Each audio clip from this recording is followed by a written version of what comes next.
EDU 510 teaching of mathematics. ये मैंने पढ़ा था कोई ना अपने 4th सेमेस्टर में, जब मैं एसोसिएट डिग्री इन एजुकेशन कर रही थी तब मैंने पढ़ा था। तो अभी एक वो कह रही थी, मुझे नाम याद नहीं है, कि आप किसकी तैयारी करवाते हैं। तो मैं वैसे ये बहुत इजी सब्जेक्ट है लिटरली। मैंने कोई पहले 4-5 चैप्टर पढ़े थे, ये स्लाइड्स पढ़ी थी, उसके बाद मैंने पढ़े बगैर पेपर दिया था। कुछ नहीं है इसमें इतना कुछ। एक दफ़ा ये है कि आपको बस आइडिया हो जाए कि ये सब्जेक्ट ना किससे रिलेटेड है। सिर्फ टीचिंग ऑफ मैथमेटिक्स है। मुझे लगा था इसमें ना मैथ्स पढ़ना पड़ेगा, मुझे मैथ्स बिल्कुल पसंद नहीं है। लेकिन अल्हम्दुलिल्लाह कि इसमें मैथ्स आपको कहीं भी नहीं, रट्टे नहीं मारने, मतलब वो जो फार्मूला लगाना पड़ता है ब्ला ब्ला ब्ला, वो नहीं। जब ये सेकंड इसकी स्लाइड खोले ना तो उसमें यही होता है कि अच्छा ये वो 9th-10th वाला जो मैथ्स था वो सारा आ गया, लेकिन ऐसा कुछ नहीं है। यहाँ पे आपको सिर्फ टेक्निक्स बताई गई हैं कि आपको मैथ्स किस तरह से पढ़ाना चाहिए। फिर उसके लेसन प्लान बताए गए हैं कि आपने लेसन प्लान कैसे बनाने हैं।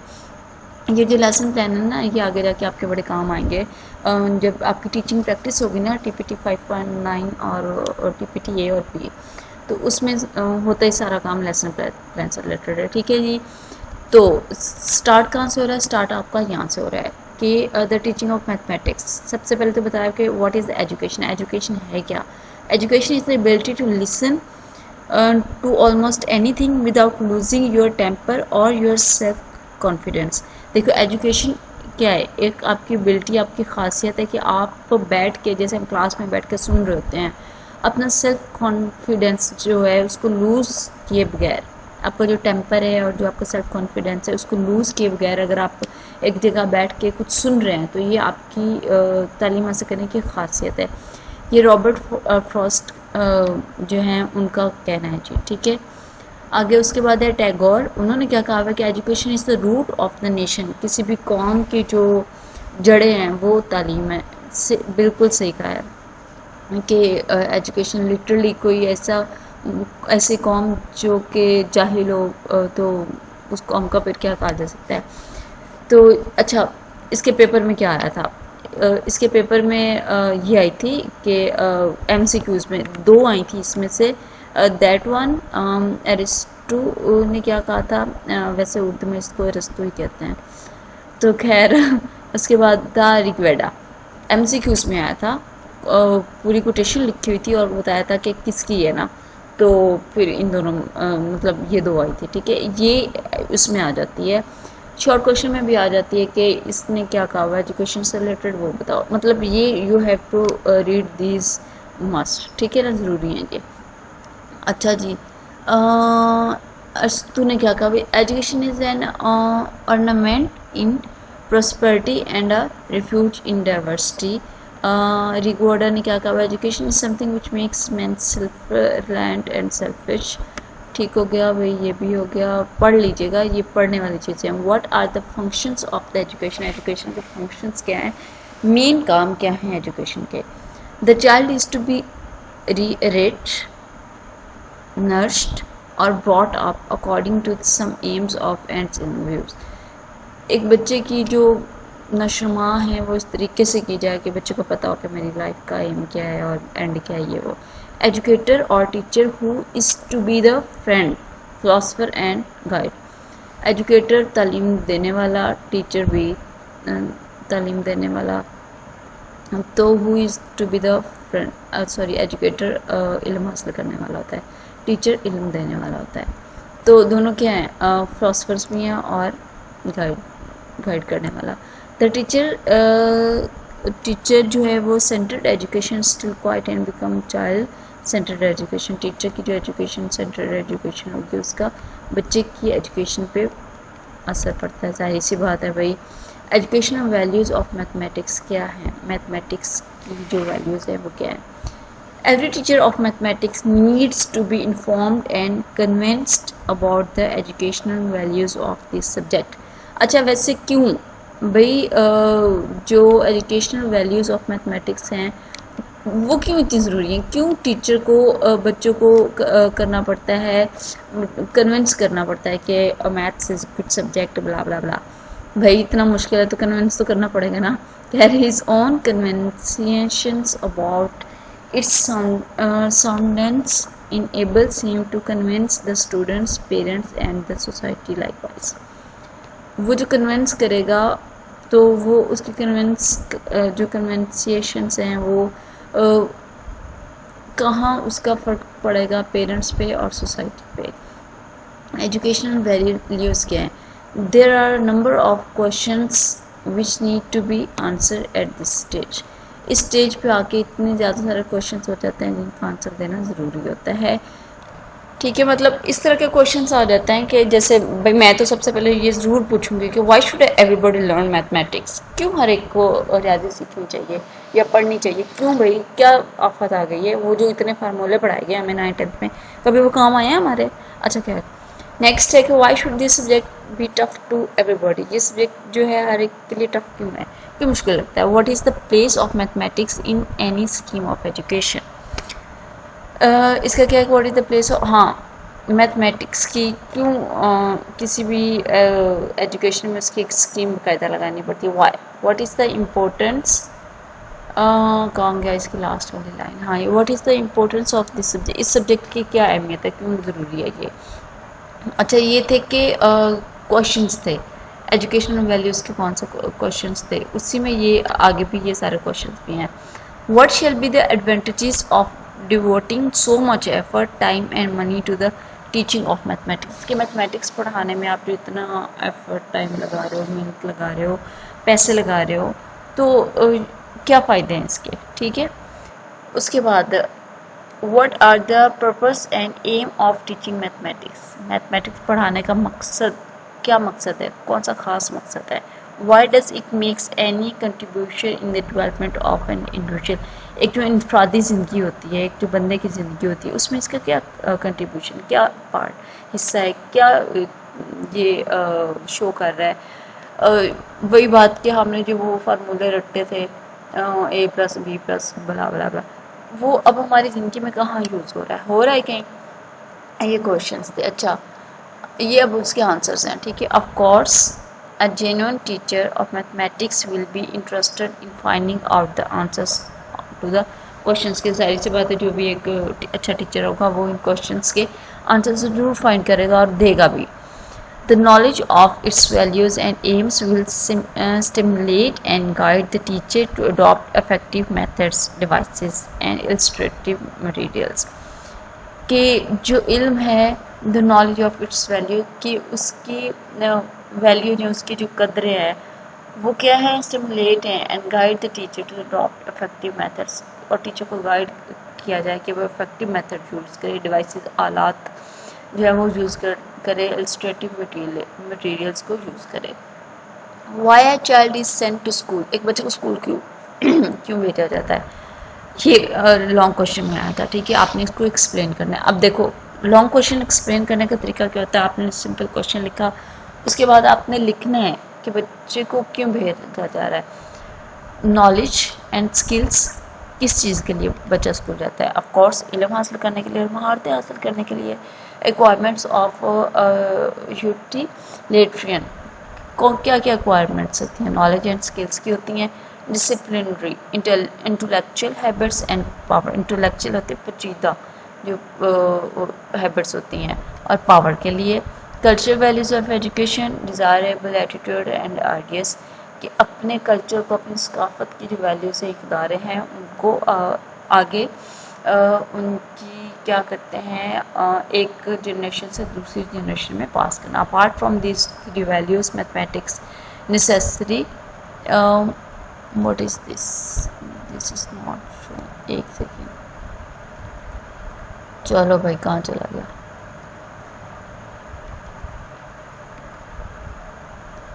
अच्छा जी, तो आगे क्या था कि ये सारी चीज़ें जो हैं ये ज़रूरी हैं, लेकिन हाँ, apart from these three values mathematics possesses a number of other educational. भाई ये तीन तो अदर वैल्यूज़ हैं, ठीक है, अलग से इकदारें कदरें हैं, इन पे तो ठीक है काम होता है, ये चीज़ें ज़रूरी होती हैं। मैथमेटिक्स का इसमें क्या काम है? आगे कौन सी वैल्यूज़ हैं? सच एज, ये देखो, social values, moral values, aesthetic values, intellectual values और vocational values। ये the things इनके लिए क्या बच्चा स्कूल जाता है। Now I am not going to reveal all of them. अब वो कह रहा है कि इन सब चीज़ों का मैं ना बारी बारी आपको एक्सप्लेन करें। सोशल वैल्यूज़ क्या होती है मैं आपको बता देती हूँ। माशरे में रहने के तौर तरीके, ठीक है। सोशल होता है आपका माशरा, कि आपने माशरे में कैसे रहना है। जैसे आपने एक अच्छा शहरी बनना है तो आपने कैसे एक अच्छा शहरी बना। मोरल वैल्यूज़, जैसे कहा जाता है कि आपके क्या इखलाकी वो है, आपके कौन से इखलाकी वैल्यू एस्थेटिक्स में आ जाता है। आपके इखलाकी वैल्यूज़, आपके रवैया लोगों के साथ कैसा होना चाहिए। मोरल वैल्यूज़ आपके जो, वो हम स्टोरी के एंड पे नहीं लिखते एक मोरल वैल्यू ये उसका मोरल है। आपके मोरल वैल्यूज़ की आपने क्या सीखा हुआ है, आपने जो अपने घर से या जो स्कूल से आपने अच्छी चीज़ें सीखी हैं वो। इंटेलेक्चुअल वैल्यूज़ आपकी पेचीदा वैल्यूज़ होती हैं, आपके जहन से रिलेटेड, आपके दिमाग से रिलेटेड। वोकेशनल वैल्यूज़ आ जाती हैं उसके बाद। अच्छा इसने तो हमें नहीं डिस्क्राइब किया, हम खुद ही कर लेते हैं। अच्छा, the place of mathematics in school curriculum. School का जो करिकुलम है, जो निसाब है, उसमें mathematics is a language for describing common events in everyday life and complex events in business, science and technology। ठीक है, मैथमेटिक्स भाई किस में ज़रूरी है। देखो मैं इस चीज़ को नहीं मैं मानती, एवरीडे लाइफ में नहीं आता ये। हाँ, कुछ पेचीदा मामलात होते हैं कॉम्प्लेक्स, उनमें आ जाता है। Events in business, science and technology, ठीक है। जिन्होंने बिजनेस करना है उनके लिए ज़रूरी है, जिन्होंने आगे जाके साइंस में क्यों ज़रूरी है, वो जो फार्मूलाज वगैरह लगाने के लिए ज़रूरी होता है टेक्नोलॉजी में। For the 21st century children will be need mathematics for complex and common application। Okay, 21वीं सदी में बच्चे किस लिए ये सीखेंगे, क्यों मैथमेटिक्स पढ़ेंगे, for complex and common applications के लिए पढ़ेंगे। ठीक है भाई, ये चीज़ें आ जाती हैं। द नेक्स्ट वन इज़ ये टोटल है 90 स्लाइड्स हैं और मैं कोई 12 पे हूँ। 15 आज कर देती हूँ, फिर बाकी बाद में होगी, ठीक है। अभी नींद नहीं आ रही थी तो मैंने वो एक कमेंट पढ़ा तो मैंने सोचा कि चलो मैं ना मेरे पास जो टाइम है तो मैं कोशिश करूँगी कि इंशाल्लाह मैं आपको ये पूरी 90 स्लाइड्स करा दूँ। The place of mathematics in school curriculum.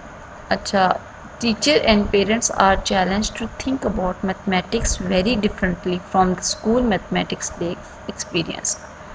The demands of the new century requires that all students acquire an understanding of concept, proficiency with skill and positive attitude in mathematics if they are to be successful। हाँ भाई, teacher और parents क्या होते हैं, उनको नई challenge मिलते हैं ये सोचने के लिए या देखने के लिए कि मैथमेटिक्स का कैसा एक्सपीरियंस हो रहा है बच्चों का आगे। फिर क्या कहते हैं, the demand of new century, जाहिर सी बात है नई सदी की नई डिमांड है, बच्चे नई चीज़ें एक्वायर करते हैं। प्रोफिशिएंसीज के क्या क्या महारतें हैं, पॉजिटिव एटीट्यूड है mathematics if they are to, अगर वो सक्सेसफुल होना चाहते हैं तो उन्हें ये पॉजिटिव एटीट्यूड और क्या हाँ, so they can be no true schooling without mathematics. Okay भाई, ठीक है कि स्कूल का मकसद, अगर स्कूल में मैथमेटिक्स नहीं ना पढ़ाया जा रहा तो भाई उसका कोई मकसद ही नहीं है। मेथड ऑफ टीचिंग, ठीक है। अब ये मेन थिंग है कि how to teach is really difficult problem for the teacher. पढ़ाना टीचर के लिए कितना मुश्किल, डिफ़िकल्ट एक बड़ा मसला होता है। टीचिंग इज़ एन आर्ट, सही कह रहे हैं भाई, टीचिंग इज़ एन आर्ट।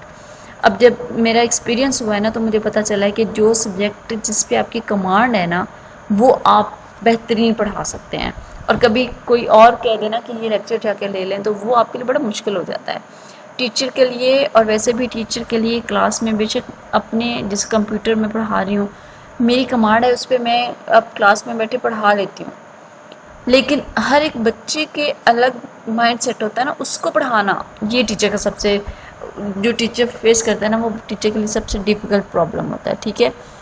तो लिटरली टीचिंग एक आर्ट है। इसको आप इस तरह से लें कि जब क्लास में आप खड़े होते हैं ना, आपके सामने 30-40 बच्चा बैठा हुआ है, तो और आपको एक एक बच्चे के जहन से लेट के मुताबिक आप पूरा लेक्चर डिलीवर कर दो, और आपको पता हो कि अच्छा मैं इस तरह से पढ़ाऊँ कि सारे बच्चों को समझ आ जाए। अब जो देखो मैं पढ़ा रही हूँ, अब ये तो नहीं ना कि मेरे सामने 10 बच्चे बैठे हैं तो 10 को 10 समझ आए, नहीं, 5 का समझ आएगी, 5 पूछेंगे। तो ये टीचर की जो टीचिंग की जो आर्ट है ना, ये आपको सीखनी पड़ती है। Different methods of teaching have been proposed by different educational thinkers in education. तालीम में educational क्या education तालीम में different methods हैं, different हाँ अलग अलग तरीके बनाए गए हैं तालीम देने के, टीचिंग। हमारे जो एजुकेशनल थिंकर्स हैं, हमारे एजुकेशनल फिलासफर्स हैं, उन्होंने बड़े अलग अलग तरीके इजाद किए हैं। वो हमारे फिलासफर एजुकेशन, क्या नाम है उनका, जॉन डेवी। हाँ, उन्होंने उनके होते थे मेथड्स आते हैं, ये फर्स्ट या सेकेंड ईयर में। अच्छा जी, आगे क्या है, लेक्चर मेथड आपका कैसा होता है। डोमेस्टिक मेथड, इंडक्टिव मेथड है, डिडक्टिव मेथड है, प्रोजेक्ट मेथड है, प्रॉब्लम मेथड है। लेक्चर मेथड जैसे अब देखिए मैथ्स का जो हम पढ़ा रहे हैं वो तो सारा based he on lecture method होता है। हाँ, छोटे बच्चों को आप एक्टिविटी लेवल पे ले जाके वहाँ पे करवा सकते हो। जो 9th-10th का है ना मैथ लेक्चर, वो क्या कहते हैं मैथ्स, वो तो अबाउट ऑल लेक्चर मेथड। उसके बाद आता है डॉगमेटिक मेथड, इंडक्टिव मेथड और डिडक्टिव मेथड। ये एक और एजुकेशन की बुक थी, 503 कुछ ऐसी बुक थी, उसमें आई रिमेंबर कि मैंने पढ़ा था। लेकिन आपने क्या करना है कि डोमेस्टिक मेथड, इंडक्टिव और डिडक्टिव, इनकी डेफिनेशन पढ़ लेंगे, ठीक है। उसके बाद आता है प्रोजेक्ट मेथड, बच्चों को प्रोजेक्ट देना और कहना कि इस पे काम करो। उसके बाद प्रॉब्लम मेथड आता है, बच्चों को प्रॉब्लम देना और उनसे सॉल्व कराना, ठीक है जी। ये lecture method, how to apply this method to the teaching of mathematics. अब ये जो ऊपर उन्होंने मेथड दिए हुए हैं, अब देखो मैं बताती हूँ क्वेश्चन क्या आया था लॉन्ग के, define deductive and inductive methods and how to apply in teaching और मैथमेटिक्स। ये इस तरह से क्वेश्चन आते हैं। तो आपने दोनों की डेफिनेशन देखनी है, यहाँ से आपको पता चल जाएगा आपने उनको डिफाइन अप्लाई कैसे करना है। जब आप उसको पढ़ोगे ना, डिडक्टिव मेथड क्या होता है, इंडक्टिव क्या होता है, तो आपको खुद ही पता चल जाएगा कि अच्छा इसको ऐसे अप्लाई करना है और इसको ऐसे अप्लाई करना है। ये सबसे ईजी है। अच्छा, what is the shape of this method, ये जो मैंने पढ़ाना है मेथड, इसकी शेप्स क्या हैं, कैसे मैंने पढ़ाना है। The teacher prepares his talk at home and pores it out in the class. Teacher को कैसे क्या करना चाहिए, अपनी जो क्लास टीचर ने पढ़ाना है, लेक्चर पढ़ाना है, उसको घर में पहले प्रिपेयर करे और फिर अगले दिन आके बच्चों के, वो क्या कहते हैं, पोर्स होता है अंडेल देना, बच्चों के क्लास में अंडेलते हैं। अच्छा क्या है, the student sit silent attentively and try to catch the point. अच्छा, अब ये सबसे बड़ा पता है क्या प्रॉब्लम होता है, बच्चों को खामोशी से बिठाना, उनको इस तरह से बिठाना कि बच्चे आराम से बैठ के आपका पूरा लेक्चर सुन रहे हैं, ठीक है। अब वो कैसे होता है कि सबसे पहले आप क्लास में गए हो ना, जैसे कंप्यूटर का लेक्चर है, मैथ्स का लेक्चर, तो कुछ ऐसा पहले बच्चों को बोलें कि बच्चे अट्रैक्ट हों, खुद ही अट्रैक्ट हों, और उनको कहें कि अच्छा आज हम ये पढ़ेंगे, खुद ही हो जाते हैं। जैसे मैंने पढ़ाना हो ना जिस दिन, तो मैं खुद से कोई जाके ऐसे मैं कहती हूँ आज ऐसे तरीके से आपको पढ़ाऊँगी ना कि सारे आप लोग हैरान रह जाओगे, तो वो अच्छा हो जाते हैं कि अच्छा वाह मम्मी साथ कुछ नया पढ़ाएंगे, नए तरीके से पढ़ाएंगे। क्योंकि मेरा ये तरीका है, लिटरली मैं हर हफ्ते ना अपना पढ़ाने का तरीका चेंज करती हूँ। बच्चे ना ज़रा इन्जॉय करते हैं उसको और उन्हें मज़ा भी आता है और वो अच्छा पढ़ते हैं, मेरे लिए फ़ायदेमंद होता है। तो आपने पहले क्लास में जाके बच्चों को अटेंटिव करना है, ठीक है, कि वो खामोशी से बैठ के सुने, आपको पता चल रहा हो, आपको फील हो रहा कि मैं जो पढ़ा रही हूँ ना वो बच्चे कैच कर रहे हैं। जब आप लेक्चर वो करके ना, लेक्चर दे के बच्चों को क्लास से बाहर आके खड़े हो ना, तो आप सुकून फील करें कि अच्छा जो आज मेरा काम था वो मैंने कर दिया है, ठीक है। ये सिर्फ मैथ से रिलेटेड नहीं है, ये हर सब्जेक्ट से रिलेटेड है। आपको अगर यूँ लगे ना कि अच्छा जो कल मैंने पढ़ाना है ना उसमें कहीं मुझे कोई वर्ड या कहीं कोई मसला है, आप उसको प्रिपेयर कर लें, कोई मसला नहीं है इसमें। कोई देखो वो क्या कहते हैं कि सीखने का जो अमल होता है ना वो पूरी ज़िंदगी चलता रहता है, आप उसको लेके चलते रहें अपने साथ साथ। अगर आपको कोई चीज़ समझ नहीं आ रही है अपने सीनियर से पूछ लें, किसी से पूछ लें, कभी भी पूछने में मत शर्माया करें। अच्छा, ये थी 15 स्लाइड्स। इंशाल्लाह नेक्स्ट लेक्चर कोशिश करूँगी कोशिश जल्दी अपलोड कर दूँ, तो फिर मिलते हैं नेक्स्ट लेक्चर में, ठीक है। अगर ये आप लोगों को लगता है कि मैंने सही कर दिया डिलीवर, तो फिर इंशाल्लाह मैं आपको नेक्स्ट लेक्चर डिलीवर कर दूँगी। कहीं कोई मिस्टेक होगी हो तो फिर आप उसको कवर कर लें। और हाँ, जो मैंने आपको डेफिनेशंस कही है ना, उनकी आपने मेथड्स की डेफिनेशन ज़रूर निकाल के पढ़नी, उनसे आपको पता चल जाएगा कि इनको अप्लाई कैसे करना है, ठीक है। टेक केयर, अपना ख्याल रखें और मुझे दुआ में याद रखें। अल्लाह हाफिज़।